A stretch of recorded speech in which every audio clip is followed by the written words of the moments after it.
Welcome, patrons. It is the Ides of June, and you are here with us on RIP Livecast, and thank you for all your support as we have a little fun and play a little game. And get a little naughty. I don't know if that's the case, but get down tonight. we're playing the Klosterman cards. Sid, explain what we're doing today. They're Chuck Klosterman, pop culture writer for the last, 30 years, I'd guess, thereabouts. That makes me feel old. Put out these cards a number of years ago. They're just conversation starters. You're at a party, a bunch of wallflower dipshits hanging out. Nobody knows how to talk to each other. You bust out these cards, you have some interesting conversations. You find out something about a person as opposed to just talking about sports or the weather. Bunch of one-dimensional losers at a BJJ convention. Oh no, Rob! Whoa! How dare you? We always have something to talk about. Yeah, usually our dogs or Foot fungus? chokehold. Yeah, Is there foot fungus discussion? Is that an issue? Is that rampant? it comes up. It's not rampant. It comes up. Under gi garments. Oh no! Yeah. Does anybody go commando Spats. under there? Spats is the undergi. Some people don't wear the undershirt under the kimono, the robe. And so their chest hair is just sweating on you when they're on top of you.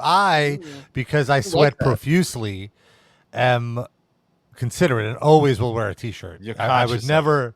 Yeah, because we just do the warm-ups and I'm already a fucking You're warmed up. Exactly. Every pore in my body has opened up already. So once we start rolling, I'm very, very sweaty. Like I have to throw all of my garments immediately in the wash when I get home because they're soaking. Do you oil yourself up? In the summer weather? No. What? No. Cover yourself in... How hard would you beat a pin if you were completely oiled up and damp? The sweat, it doesn't take too long for the sweat to oil me up and dampen me. Like today was our no gi open mat. No gi means no robe and pants. So you just in your underwear? You wear shorts. You wear shorts and like a tight rash guard. And what's the purpose of that? Is that is this a casual Friday? Yeah. No, well, there's two styles of jiu-jitsu, gi and no gi. No gi is where you don't have, because with the kimonos and with the robes and such, you can grab onto the robes as part of your advantage and use the robes to choke or whatever you want to, or to stop them.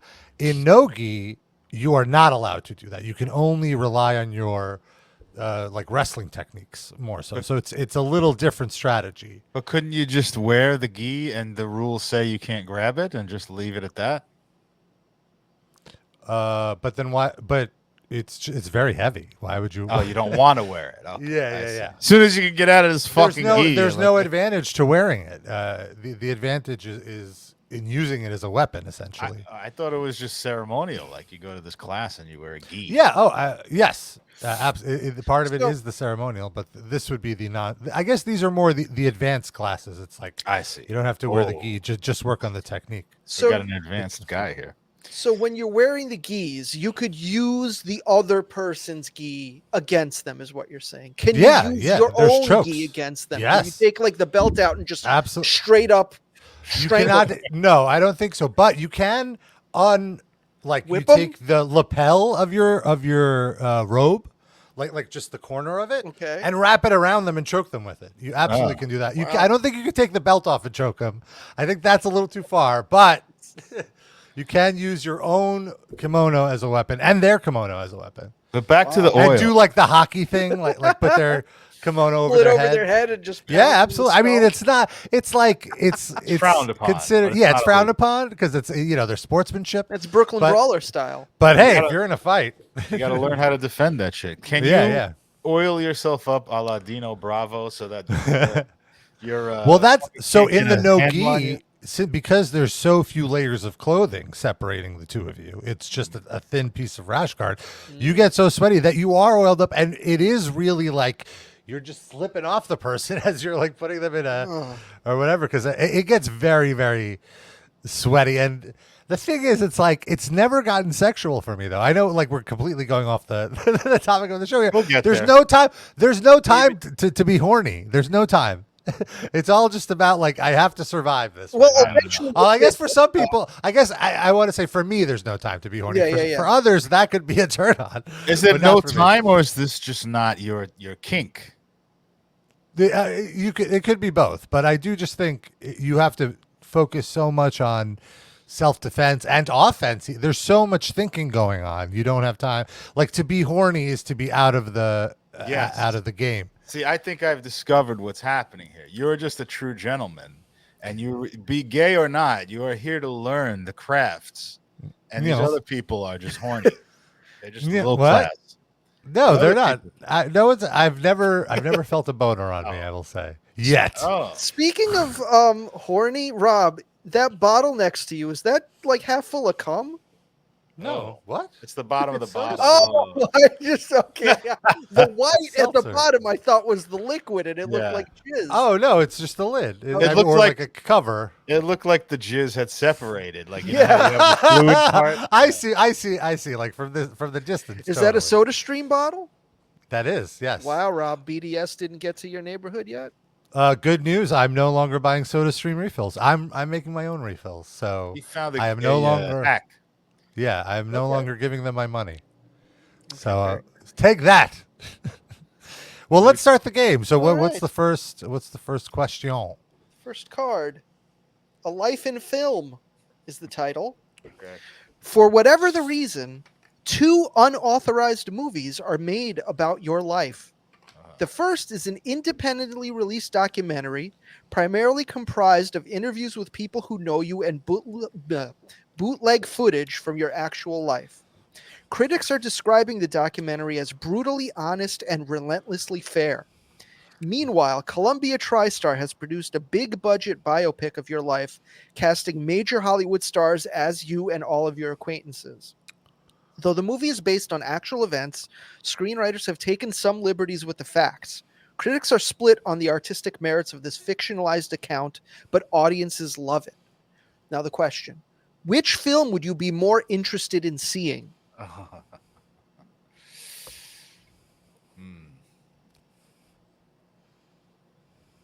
Who goes first? Could you repeat the first part of it? I'm sorry, I did zone out. All right. It's a long question.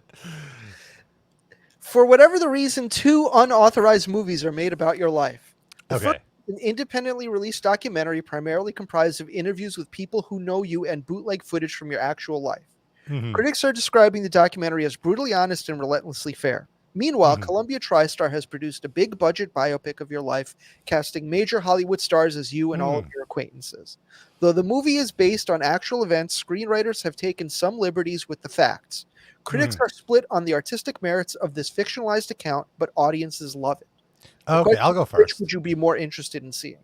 I will do the latter, and here's my absolute reason. The truth does not necessarily make for a good documentary, but the critics love it.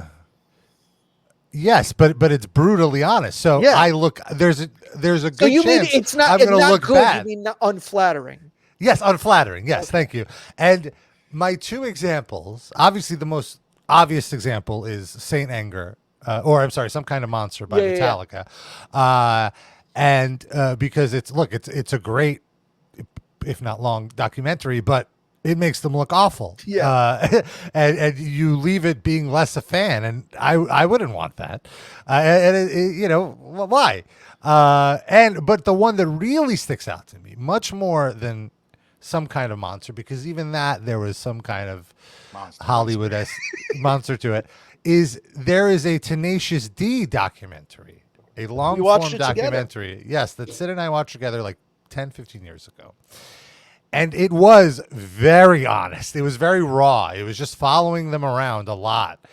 And it made me hate Kyle Gass. Yeah. And it kind of turned me off to Tenacious D as a whole because of it. And I love Tenacious D. Enough time has passed where I've looped back around a little bit. But I would never want that to happen to my fans, to disappoint them like that. So I'll gladly take the shitty Queen biopic where like the Freddie Mercury is completely misrepresented. But everyone, it makes a It billion wins an dollars. Oscar. Yeah, everyone loves. Sure, why not? Who would play you? Well, there would be George Clooney. Obviously, that's the obvious Too old. Hollywood choice. Come on. Too old. Okay. Let's see. Sacha Baron Cohen. Okay, that could go. I'm thinking of this actor. It's not Javier Bardem, but he looks. But he kind of looks like he looks like the white version. Oh, okay, Carl Urban is what I'm thinking of. From The Boys. The Boys. Okay, Yeah, I from can The see Boys. that. Yes, I can yes, see yes. that. Okay. That's like James Brolin playing Pee Wee Herman in the. It's like Yeah, hell yeah. in the Pee Wee's Big Adventure. Although obviously Carl Urban not tall enough, but What's Hollywood his height? magic. I would 6'1". I would also be curious of who's going to play me and all my acquaintances and friends. So that makes the wording of the question was which would I want to see more? Which film would you rather? be more interested in seeing? Yeah. I would be interested in seeing what the fuck they dug up on me to make such an interesting. Because I can't imagine my life making that interesting of a documentary. But yeah, like I'd love to see what this footage is. It might be just footage of our show for about 2 consecutive hours. Podcast highlight reel. I mean, remember back in the day, Noah wanted to make a podcast highlight reel of us to like send out to people. Yes. They finally did it. Wow. This question. So Noah's the director of this film. No, she had nothing to do with it. Come on.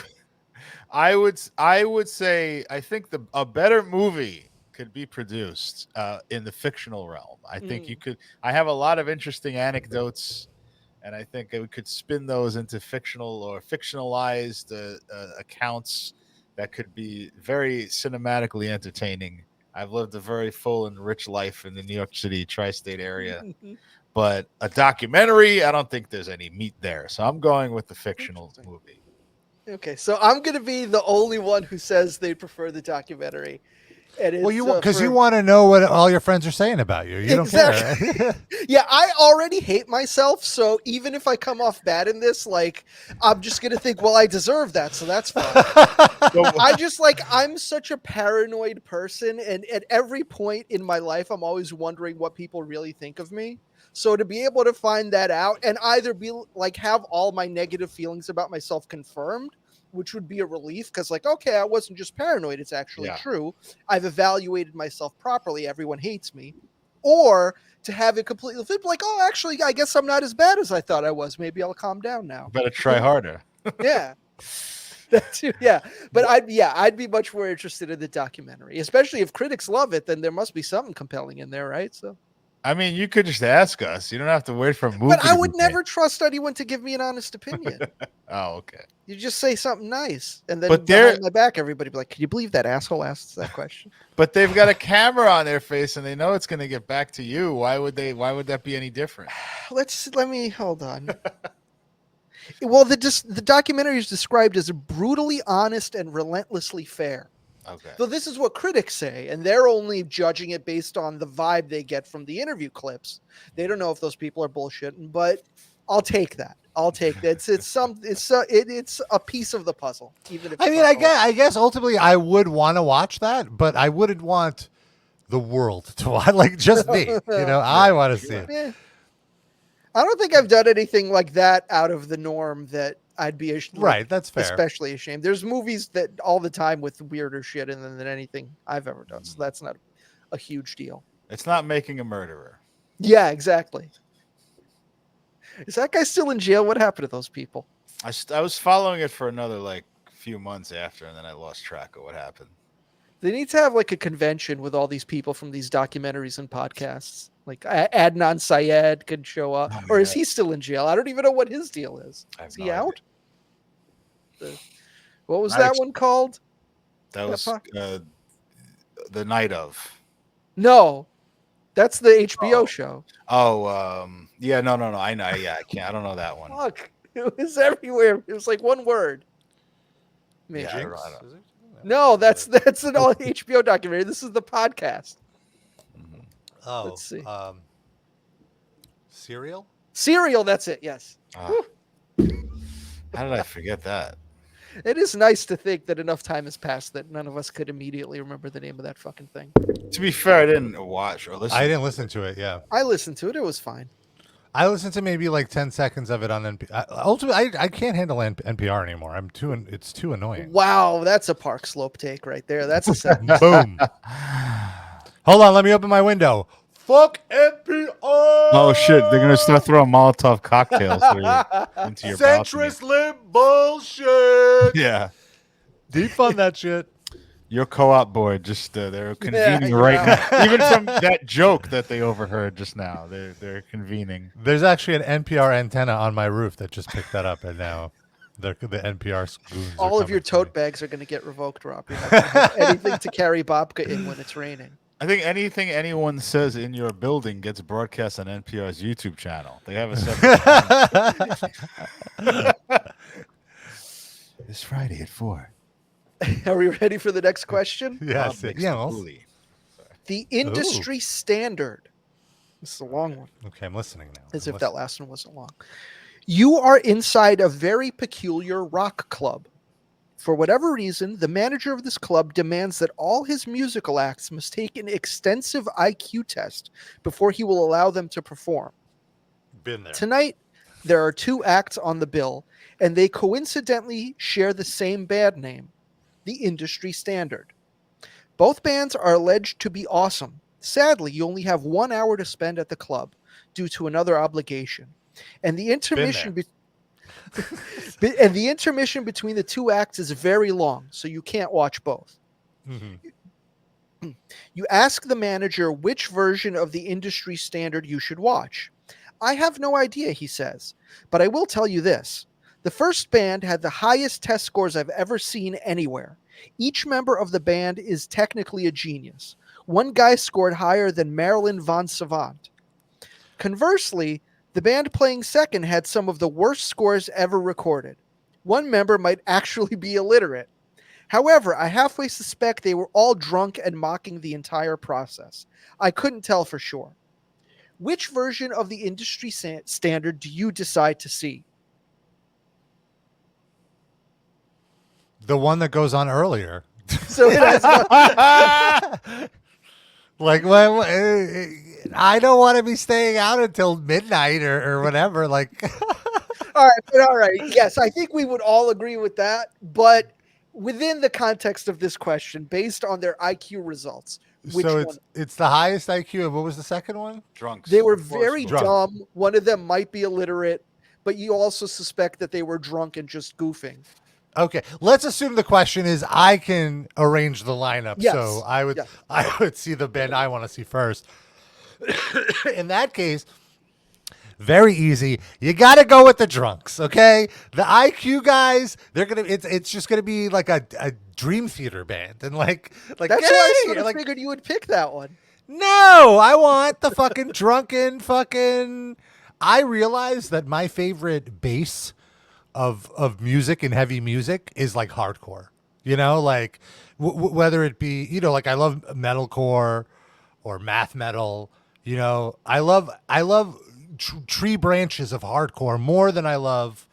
Like even with death metal, I prefer the death metal that's deathcore. You know, that has the hardcore elements, like the slammy stuff. So that to me is, for lack of a better term, dumber music. So give me the ignorant shit. Let's go. I don't know. I mean, like, I see where you're coming from, but also my favorite artist of all time is Weird Al. I mean, that's like, you know, very kind of cerebral but dumb, funny music. And he probably has a high IQ, I would guess. I think fair. I think it can go either way. I think there's some very, you know, deep thinking musicians out there, and there's also some. I just want to. The same thing with movies. You know, sometimes you want to watch just a movie that really pries your brain open and makes you think, and then you want to watch like Memento or something, and other times you just want to see things blow up and people doing karate. So I've kind of torn on that. The way I'm going to break the tie is by going with the stupid band. It's because the smart band outperformed my girl Marilyn Vos Savant, who repopularized the Monty Hall problem which I love her for, and that really pisses me off. So I'm gonna go with the stupid bands. Wait, what's the Monty Hall problem? What is that? Oh, I don't know if we even have time on this Ah! show to do. No, it's like this is like a Chuck Klosterman question. Should I? Oh. I'll let you, Sid, give the answer, and then I'll tell you. The Okay. Monty I Hall. go with the dummies too, just because it's in my personality to not take this kind of stuff seriously. So the fact that they also didn't take it, like they might possibly be even smarter than the smart band. They just thought that the concept of taking this test was fucking stupid, and so they didn't take it seriously. Yeah. And yeah, it also just I'd assume that the Smarty band was like jazz or some fucking technical shit that I wouldn't enjoy anyway. Oh, I didn't consider it was a jazz band. Ugh. That That's why. See, That's why he figured you said would Dream with it. Theater. He was Yeah. just slight. Well, see, bucking I don't off think. slightly I the guess wrong Dream tree. Theater is jazz, but Dream Theater is boring to me. I don't know. Yeah, that's why I wouldn't pick them. So yeah, I'd go with the low IQ as well. The Monty Hall problem is suppose you're on a game show, right? And the host, Monty Hall, invites you up on the stage, and he presents you with 3 doors. And behind one of the doors is something you really want. So it's usually a car, but let's pretend you want the thing. You can't say, I don't want a car, you know. Yeah. You want the thing, and behind the other 2 doors are goats or something you don't want. They usually say goats. And he says, pick one, and you pick it, and that's your choice. And then this is the important part. He opens one of the doors you did not pick. So he says, look, there's a goat behind this one, always. Yeah. So get rid of that. And now there's 2 left, yours and the other one, and you have the opportunity to switch. And the question is, should you switch? Yes or no, or it doesn't matter. Those are your 3 options. I think I know the answer to this, but I don't understand the answer to this. The Okay. answer is you're supposed to switch, right? Yes. Rob, what do you think? Did you use that? Oh, I was gonna say my instincts would be say you don't switch, but It's why are you 50-50. There's a 50-50 camp and there's a 1/3 camp. So the answer is you're supposed to switch, because whatever you picked, if you picked the car, right, you are now switching to a goat. Inevitably. Like if you had the car first, he opened one, got rid of it. There's 2 goats. There's 1 goat left. You're switching to it.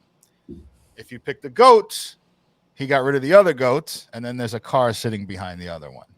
But in 1 instance out of 3, you pick the car, right? And in 2 instances out of 3, you pick the goat. So there's a 1 1/3 chance you have the car. And if you switch, now there's a 2 1/3 chance that you have the car. So you should always switch. But it's a mind bender because people just go like, "Oh, there's 2 doors. It doesn't fucking matter. Like, what's the like? Either I got it or I don't got it." Yeah. Like I got it. Like I got a flush draw. It's 50-50. Then I hit it or I don't. You know? And that was Marilyn Vos Savant, who you just mentioned in that thing. She had this column where she did smarty pants questions like that. And that like she started getting hate letters from people because she said it was 1/3, and she started like mathematicians and like physicists were writing. How long to her, ago was this? You're a fucking dumb idiot. And 25 years ago, 30 years ago. That recent. Wow. Okay. Yeah, she was like terrified by the threatening letters that she was getting over this math question. Anyway. Wow. I had no idea it was that recent. Very interesting. All right, did we all answer that one, right? Yes. Yep. Are we on to the next one? Let's do it. Forever 75 is the title. You celebrate your 75th birthday in good health. As far as you can tell, you are a spry, relatively normal 75-year-old. And this condition does not seem to change over time. When you celebrate your 80th birthday, you look and feel exactly as you did on your 75th. When you hit 90, you look and feel exactly as you did on your 75th. On your 100th birthday, you realize that most of your friends are now dead or dying, but physically you are the same independent person you were 25 years ago. Okay. You hit age 110 with the same results. Every year you are celebrating a new birthday without physically evolving beyond the age of 75. Doctors have no explanation for this inexplicable stasis. How old would you have to be before you would start to seriously believe that you are immortal? Well, I can answer this immediately. I would never, ever think I'm immortal. I would think I may have something that causes me not to age. But I would think if I got run over by a car or something, I'd probably still die. I'd still have to be careful. about getting shot or falling off a roof.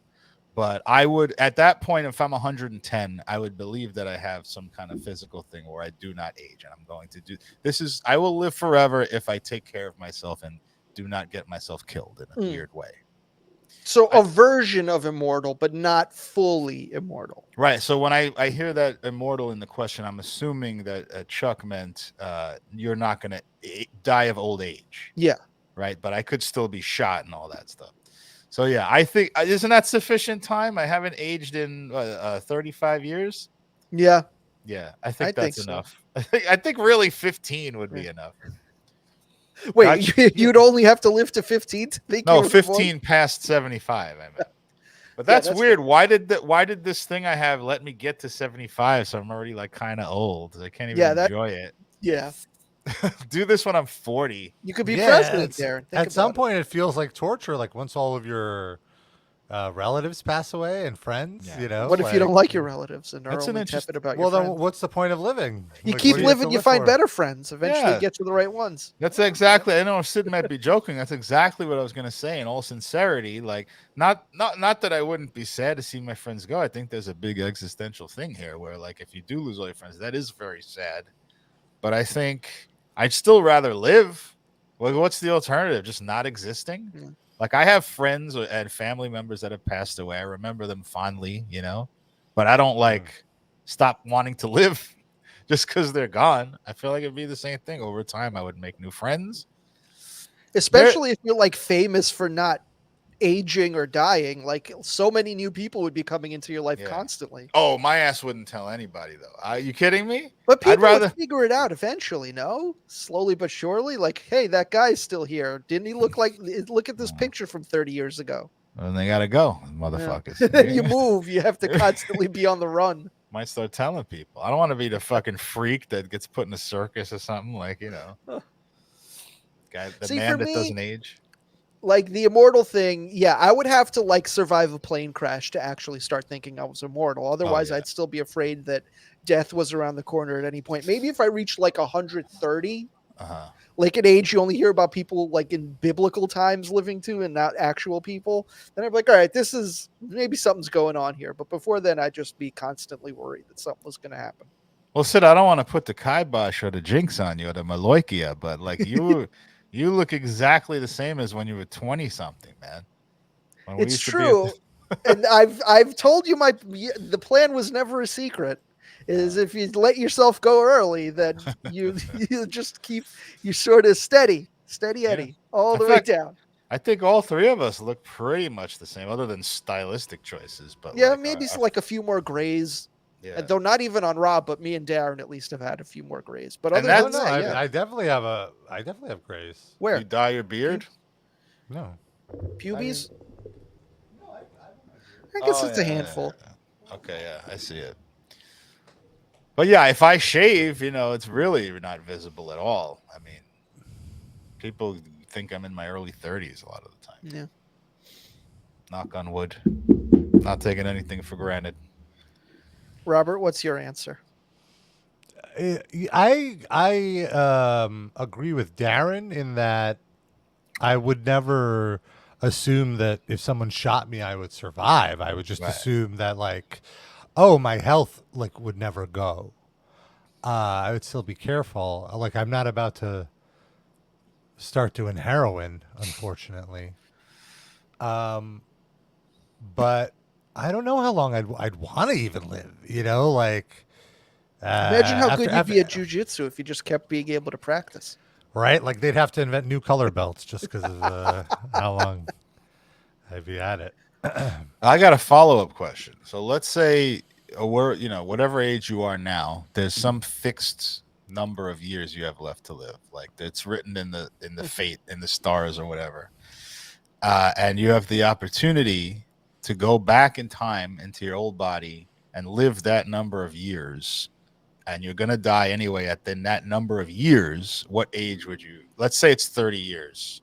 What age would you pick to go back and start living 30 years? Which means, remember, if you say 12 or something, you're going to die when you're 42. Mm-hmm. Huh. or not at all. You could just not. You say no, I refuse this. That's an option too. Yeah, I'd say like 25. Would I still be of my current consciousness? Or I'd have Yes, to... your brain Okay. and all its experiences will be transported into your 25-year-old body. Yeah, that would rule. Oh my god. Oh my god, that would rule so much. I would have so much more confidence. Yes, of course. But you'd be out of the closet and all that stuff. Yeah. Oh my god. Oh well, I guess I don't think when I was 25 PrEP was as widely available, but I'd figure something Could you out. bring some back? Condoms. Yeah. Condoms. Condoms. And be careful and be selective of your. No, they just took all the fun out All of right, it, 30, Jack. 35. All these fucking rules. But remember, you're gonna die when you're 55, though. Inevitably. Yeah, that's fine. You okay with that? Yeah, Okay, fair enough. I got 30 years to rock. What about you? Like Sid? my problem now is I just don't have the stamina I used to have. Like with life. Yeah, I agree. I get tired so easily. Part of me, there's like a little paranoid part of me, like, is this long COVID? But because it's like I just can't go. I can't go I've thought anymore. of that But you too. fucking do jujitsu like multiple times a week. After jujitsu today, I felt like death. But Well, I'm and sure then a lot of people do. Yeah, That's it's not true. uncommon. But no, I mean, it's more just like endurance, like staying out at night and stuff. I just can't do it anymore. I find it's hard to I sometimes. guess I'm waking up earlier. To sort of motivate myself to do things. Like I know if I have to clean my room, I'm like, I got to do it, and then I'll just fucking procrastinate it. But I always did that, but I think it feels worse now. So I've sometimes thought it might be long COVID also, but I don't have like adverse health effects, so I can't really say that for sure. But I don't know. How about Sid? How do you answer my follow-up question? Well, so if I go back in time, whatever malady I had back then, I would have again.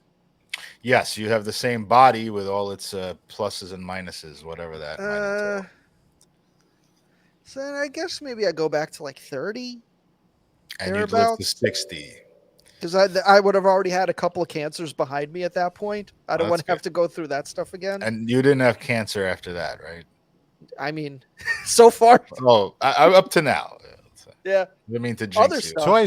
not that. Yeah. So yeah, I guess 30 I would do. And then Awesome. would I get to live to 60? That's fine. I want to go to 20. That is the best. Probably 1920 is like the most, I feel like, for the best shape I was in, and also like I feel like the most like upward trajectory I had. And then for a while it went and I feel like I could prevent myself going off a cliff with the knowledge that I have now. I could be a more well-rounded person. Would you go back and kill that guy that confronted you when he thought you were looking at his girlfriend on the street? I wouldn't let him live. I wouldn't kill anybody. Okay. But I might be more able to talk. Well, actually, I did kind of talk my way out. I talked him out of. You talked his way out of it. I talked him out of fighting with a knife. Yeah. But yeah, I don't know. I think I would avoid fights more than I used to. That was a big problem of mine. I feel like I was very. Also, I know exactly what stocks to invest in. I'd be a billionaire. What if you change? change? Just Back to the Future. But what if you change stuff because of your stock choices? Like, you'd have to be very careful. We would just invest in Apple. Well, but I mean, it would be a lot of reality would be changed because of my modern knowledge, because I would be behaving differently. So it would be a new reality. Mostly just a few extra dudes in Brooklyn walking funny. Well, some in Manhattan too. Why don't you just invent PrEP? Just look it up right before you do this. Well, I think it existed. No, it's existed wasn't since the ready to be- 90s. It's just it didn't have the wider. A lot of it is subsidies with the distribution of it. Money. Yeah. But anyway, let's keep moving. The next question. Synesthesia. This one's a bit of a mind scrambler. You're forced to give up one of your 5 senses: smell, sight, taste, touch, or hearing. However, you may choose to compensate for the loss by means of synesthesia. For example, if you decide to give up your sense of sight, you can choose to smell colors instead. Or if you give up hearing, you might opt to taste music. If you give up taste, you could replace the sensation by feeling flavors. Basically, whatever sense you reject would be reflected through an alternative medium. Which of your senses would you surrender and how would you replace it? So how do I taste music? Am I like licking the speaker or like what happens there? I think you just hear it and you get like a flavor sensation. Probably. Like, yeah. Wow. Okay. So I don't actually have to put my tongue on things. I would think not, but I mean, No. I think this is all open to interpretation. Whatever way works for you is you're allowed to interpret it that way. So music goes in my ear, and my taste buds interpret it somehow, or Yeah. music touches my tongue. Maybe I have to open my mouth to catch the music. I mean, whichever one of those sounds better to you. I really do not want to lose my sight or my hearing. I feel like I would be very mortified if either of those things happen. So I'll probably go with smell and figure out, like, I don't know, can I just touch smells now? Is that how this works? I can see smells. Yeah. I feel like we could already taste smells, so somewhat. Yeah. Yeah, I guess smell is the like I'm trying to think, like, what would I lose if I gave up smell? Like, But I have read, though, and I don't know the medical basis for this, but I've read that people who have no sense of smell are very often emotionally distraught. Like, smell is sort of like kind of underscores our emotional, like yeah, I see what you're saying. Smell is tied to our emotions in many ways. Like, if You're you right. remember a You're certain totally smell- right. Smell something and it brings back a memory. Yeah, exactly. So I don't It know. definitely- Maybe that's a bad choice. That's a fair. That's really tough. Like, all of this, I would never. Well, like Darren said, want to give up sight or hearing. With hearing in general, I'm so paranoid about it now, with how much 'cause of the damage I did shows. going to concerts. Yeah. It seems like those are the two that are the hardest to function without of the five. But I guess feeling too, like you can't have sex. touch, anymore. yeah. Touch they're all big. Taste, I'm a gourmand. Right. But I think smell and taste would be the two I would get rid of if I had to. I still wouldn't enjoy it, but I guess I would say smell, yeah. And then maybe taste smells. I would also say smell, and I would do seeing them, because like I don't want to taste a fart. I don't want to hear a fart.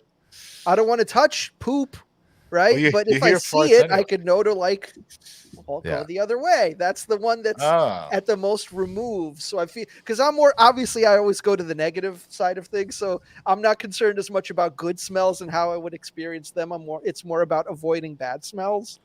And if I just see it coming, like, oh, this person's stinky or whatever, or this food is particularly foul smelling, I could just know to avoid it at an earlier time. And I already have a pretty bad sense of smell to begin with, so I've basically half lost it already, and it's fine. It's funny how in two of these questions now, Rob's rationale immediately went to fucking, and yours went to farts, right? It's symbolic of the show. I smell so a lot much. of those. So See, I didn't think of it as that, but you like might see the person's ass cloud. Yeah. As you walk down. or You like know. stink lines, like you'd see in a cartoon or something. Yeah, that could be useful. I wouldn't mind that. It's funny how you said you could hear a fart. Like we kind of hear them anyway. Yeah. But yeah, tasting farts might not. But what about, so the same would apply for good smells though? You could taste, a beautiful, delicious apple pie. Yeah, Just but I from still smelling can it. taste it. I just can't taste the smell of it because you Right. still have your sense of taste. Yeah. But whatever. I wonder if it how much smells smell plays into taste, though. You know how much a good they- amount, but Yeah. I don't know. If you're still experiencing it visually, so you're getting it in that way, it's still something. That was a very abstract Klosterman card. Yeah, It's usually more extremely. concrete. You want to? All right, here we go. Here's a more concrete one. Kick in the ribs. Oh, Rob, you ready for Ribs? this? Ribs? There you go. Your best friend is taking a nap on the floor of your living Oh. room. Suddenly, you are faced with a bizarre existential problem. He or she is going to die unless you kick this slumbering friend as hard as you can in the rib cage. Why? If you don't do this, he or Oh. she will never wake up. However, you can never explain your actions. If you later inform your friend that you did this to save their life, your friend will die from that. Oh, So you have to kick a sleeping friend in the ribs and you can't explain why. okay. Since you cannot tell your friend the truth, what excuse will you fabricate to explain this seemingly inexplicable attack? I would say there was some crazy mosquito, and I had to react. That's the first thing you go to? You kicking me in the ribs? A very low flying mosquito. It was, I wasn't thinking. I was just reacting. exhausted. Well, no, it was about to bite him. It like landed to bite him. Darren? I would say I'm dealing with some stuff right now. I'm going through therapy, and I'm going to be honest with you. I lost it for a minute, and if you don't want to be around me again, I totally understand. But I have a rage problem, and I just saw you there, and I felt like I had to kick you in the ribs, and I won't happen again. I promise. I'm working on this. I've got it under control. But please forgive me. I want to know how do I know? Like, how was this wisdom imparted on me that the person will don't die? know. The divine voice came down and whispered in your ear. Boy, that might be. I think this question is just you're schizophrenic. How do you difference from anything? I think a schizophrenic wrote this question to get field results, like excuses for when they kick somebody. Next time I do this, what's a good? I got a whole bunch of great answers. Mosquito. Hold on, let me write this down. No, that's not a great answer. That's a no pal. But to a schizophrenic, they might not be able to determine what's a good answer. I have two options, and I'll let you guys vote on which one because I can't decide between the two. One option is I'll say, you were on fire. There was a flame, and I had to kick the flame out. Why are my clothes burned? You were smoking. I was smoking. Someone was smoking. Okay. I don't know. Yeah, that would, I guess, there would need to be actual burn evidence. Set them on fire first, and then kick them. Yes, okay. And the other option, since the friend is on the floor sleeping, isn't it also theoretically possible that you were sleeping and you could say you just had a really bad, vivid nightmare? Yeah, that's and you were kicking in your sleep? That's a good one. I got another good one now that just occurred to me.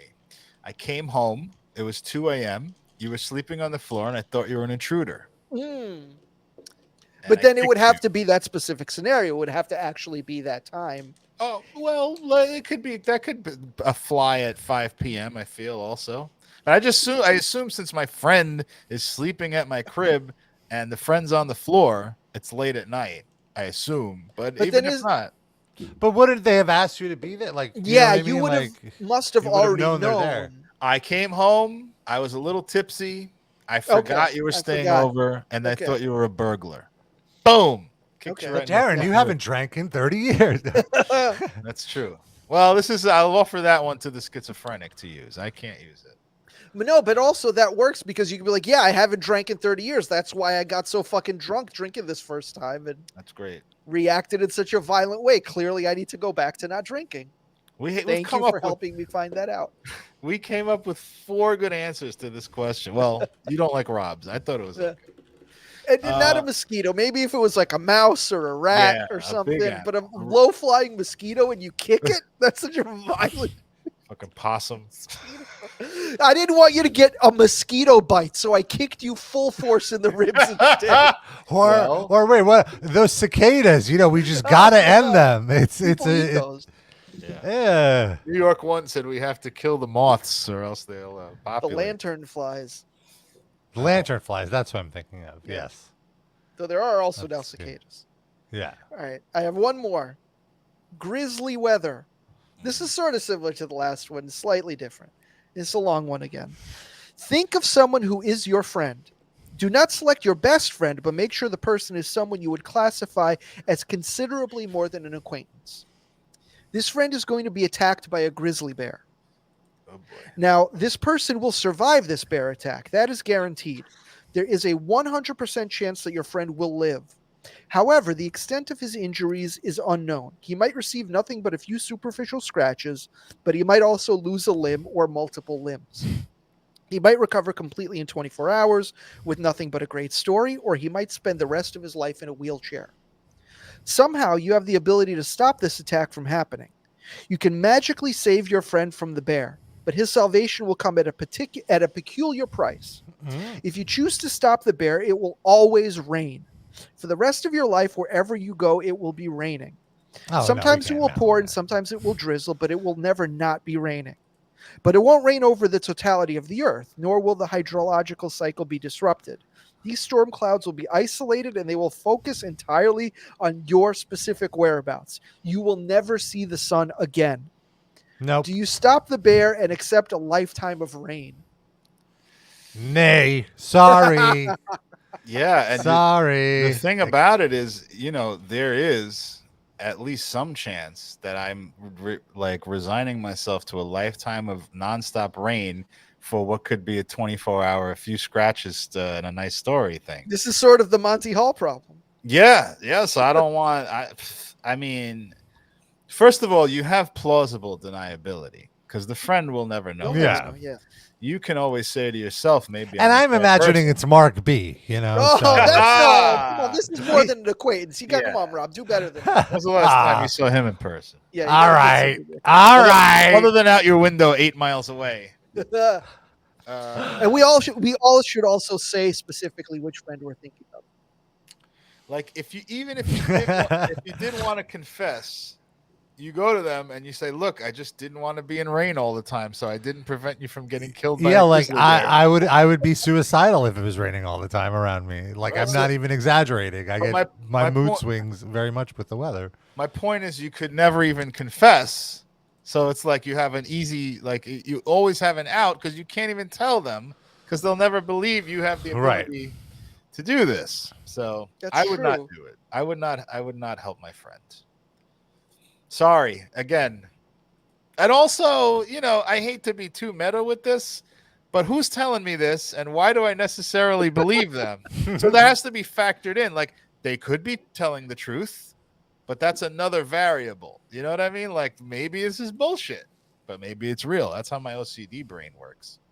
Like maybe if I do this ritual, I won't break a vertebrae in my back the next time I fall down or something. But maybe I will, so I better do the ritual. It's like entering the numbers into the computer on Lost. Yes, exactly.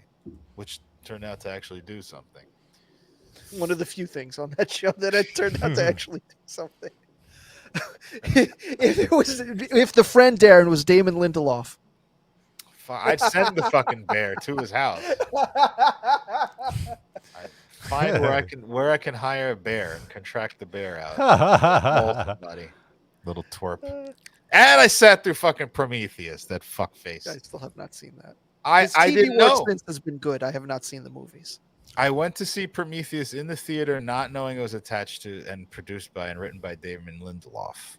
And I hated it. And then I found out after the fact. I went, oh, of course he fucking wrote this piece of shit. Well, at least you're consistent. Yeah. He keeps telling me to watch The Leftovers. So I loved it. I loved everything he's done for TV since has been fantastic and better than Lost, but it's not just there's plenty of other options. You don't have to Lost wasn't even bad. Lost was a beautiful show. It's not that he writes bad but things. In the ways that it was bad, these other shows have not been that. He learned his lesson is what I'll say. The point is it's not whether the show's good or bad or whether he repeated the same shit. It's that he's a scumbag and I don't want to reward him. Fair.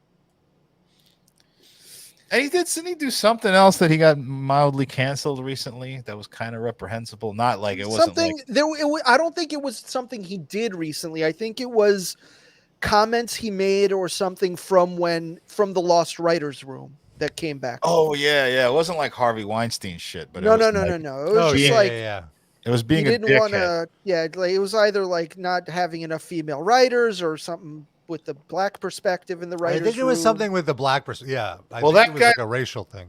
That guy, Harold Perrineau, and at the time, in like 2005 or whatever, he quit the show and said they deprioritize my storylines because I'm a black guy. You know. I believe this is related. I believe But I that's think it was there was it something. might have been a writer who was against that happening. Oh, Yeah. okay. Maybe. Oh, wasn't it? Who am I thinking? I don't remember. I don't remember. Never mind. So But yeah. what else we got? No, well, Oh, I Oh. answer? I don't know. Like, I guess I would not want. I don't care that much about rain, but even still, it would just be weird to have it raining all the time. Yeah, don't you It's want to go out? annoying. It's like an annoyance. You Would don't I like be the okay? rain? It Any of just that stuff? depends on which friend. Yeah. So, like, Darren, would I be okay with you being confined to a wheelchair for the rest of your life so I don't get rained on? You have to think about that. It's like I don't think that's fucked up. How would You you do in a wheelchair, Darren? Like, would that completely fuck your life up, or would you be all right? no, so many things that I can't do, but you know. But again, like first of all, they specifically said it should be someone you'd like kind of I don't know. What it wasn't More than an acquaintance, but not your best friend. okay. So, Yeah, I don't know. and then it's like, how often do I see this person? Do I want to have to deal with like anytime if it's someone I see a lot, like now every time we go out for a meal, I have to make sure it's wheelchair accessible. That's annoying. Like, Yeah, but the sun's out.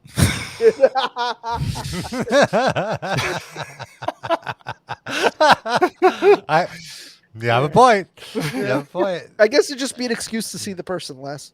I mean, if they're walking around out not in a wheelchair and you go to roll and roaster with them, they're like, "Why the fuck does it always rain when I hang out with you?" Yeah, they're gonna get mad at you for having the shitty weather. But Then they're the gonna thing stop being your is, friend. I go out so infrequently that this negative consequence affects me less than it would affect almost anyone else. The sun still comes through your window, and like I don't know, man. It's just Yeah, I living in a guess world I without never sun. see the sun. So even if I'm indoors, it's still It's just raining where you are. Period. that would probably be bad for my building. Like constant rain, it would destroy like the facing of the building. Yeah, okay, fine. Let the bear attack happen. Sorry, Darren. I'm sorry. There was a guy in the Hitchhiker's Guide to the Galaxy series. I don't know. Maybe he got this from that because there was a guy who was a rain god, a random guy like living in the UK and like some truck driver or whatever wound up being a rain god somehow. And all the clouds loved him. They were like the clouds were his minions, and the clouds would follow him around wherever he drove the truck, and would rain wherever he was, and he was miserable. Interesting. So yeah, similar. Do we want to do another one? These Let's are the do only one ones last that I one. pulled. Sure, we're All still right, under an hold hour on. here. Give me one moment. Just pick a random one. Don't even vet it. Did you curate those, or did you Yes. pick those at random? Oh, okay. Yes, I'll curate it. Those were good ones. All right, front page news. Oh, Defying all expectation, a group of Scottish marine biologists capture a live Loch Ness monster. In an almost unbelievable coincidence, a bear hunter in the Pacific Northwest shoots a Sasquatch in the thigh, thereby allowing zoologists to take the furry monster into captivity. These events happen on the same afternoon. That evening, the president announces that they may have thyroid cancer and will undergo a biopsy later that week. You are the front page editor of the New York Times. What do you run as the biggest story? Sorry, could you just say what was the first one? The second one was Loch the Ness monster. Loch Ness and- monster has been found. Sasquatch has been found. Oh. President might have cancer. the What's president. the biggest story? Yeah, that seems pretty easy. I don't know. Yeah, I feel like the Sasquatch is just like a scientific, like sort of, amusing or interesting note. Yeah, We, like we both. found an actual, like, real Sasquatch. Yeah, That's it's just more a than big fucking, amusing. just a big The missing ape. link. No, I think all right.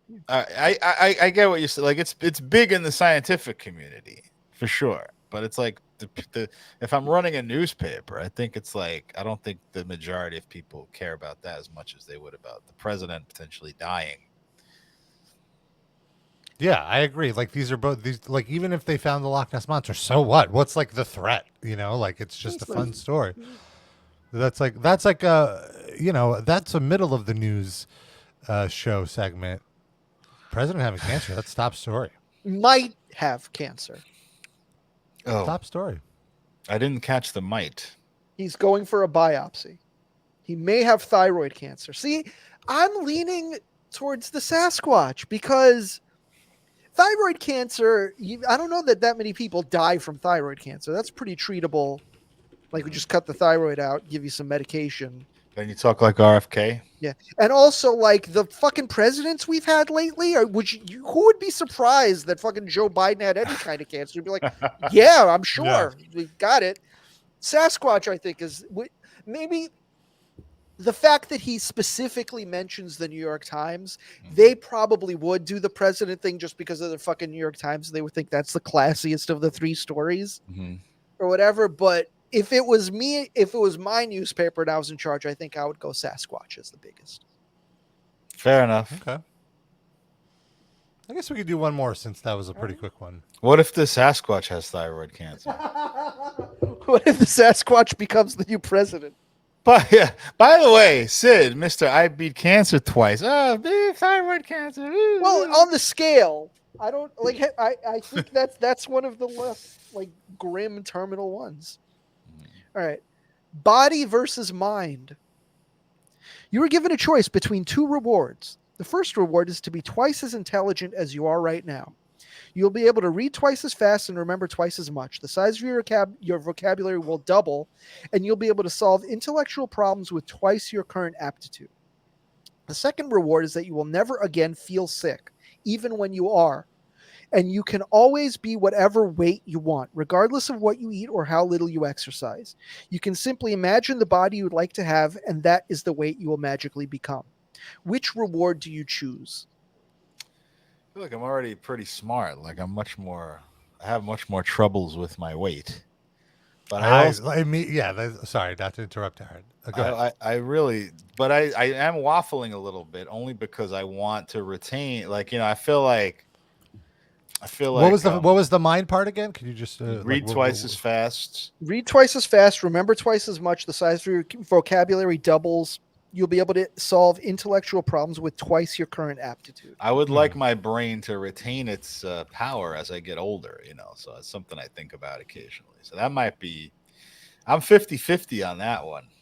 I don't know. I feel like I could do the body thing with just a little hard work, So I'll go with mind. How about that? I'll go against my first instinct. I think I go with mind as well, because if you listen to the specifics of the body one, you will never feel sick even when you are. So you still get sick. I just won't know. And you can have whatever body you want. I don't think that means you're necessarily going to have a healthy body. It's visual. Your body looks how you want it to look. It could still be riddled with tumors. It's not so the tumor. That seems more of a superficial thing, and I'm past that part of giving a shit about that. The intellectual stuff I think could be more beneficial, make more money.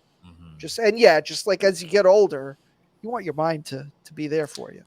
So I hear you. I hear the both of you, but as a gay, the idea of like just having like a muscle bod on fucking command, Robin his identity politics. That's very appealing to me. And look, I definitely have some level of body dysmorphia, so this plays right into it. Rob, you're getting a muscle bod. I saw you with the 6-pack. I know. It's feeling good. Shower shots.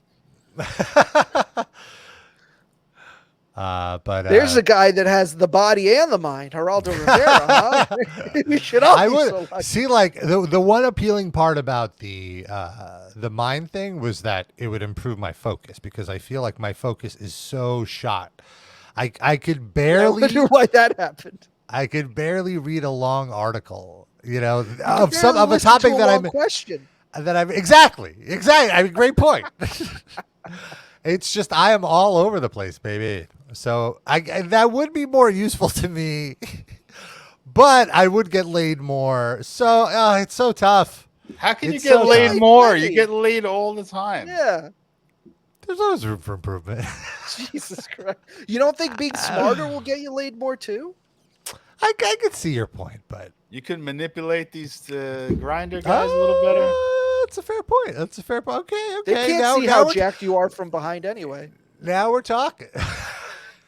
Script idea. Look at it that way. Limitless 2, but it's Rob just using the drug to manipulate gay guys into fucking him. Oh, Well, where else? Where do we go from there? You know. to the bathhouse. Oh, okay. Okay. Okay. Okay. Robert. Where are you looking? What's going on, Rob? You're just Sorry, I'm looking getting off into the text. distance. You're right. I was. What I was thought that that? I was waiting for Darren. I thought Darren was gonna play some sound bites. I'm sorry. That's why I drifted. But I guess I'll just watch. I feel like, what am I, Joe Biden all of a sudden? What's going Seriously, on? you were buffering. Check your thyroid. Oh my god. There are thyroid issues in my family. I actually I did get that checked out with my blood work recently. I'm okay. I'm okay, guys. I'm okay. Just a little high cholesterol, but I'm working on it. Anyway, you don't need to know about my blood work. You need to know that we thank you Yes. for all of your support, and we love you, and we kiss you, but in a consensual, non-sexual kind of way. And we'll see you every Saturday, of course, and then at the top of the month for another bonus episode. We're gonna have Thank a you good one again. on July 1st. I'm really excited. Ooh. Don't give it away. All right. We'll see you then. Bye.